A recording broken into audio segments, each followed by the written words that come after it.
मैं डॉक्टर भागीरथ विश्वकर्मा आप सभी को ये बताना चाहूँगा कि अभी जो लेटेस्ट में खबरें चल रही हैं कि सर्दी खांसी के सारापुन में मिलावट के कारण बहुत सारे बच्चों की जान चली गई है, किडनी फेल हो गई है।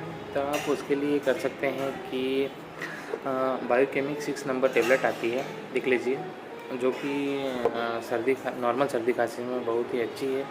आप बच्चों को दे सकते हैं, ऐसे कोई साइड इफ़ेक्ट भी नहीं है और सर्दी खांसी बहुत ही जल्दी कवर करती है। ये बच्चों के इम्यून पावर को मजबूत करके सर्दी खांसी को भगाती है। तो आप इसे दें। थैंक्स।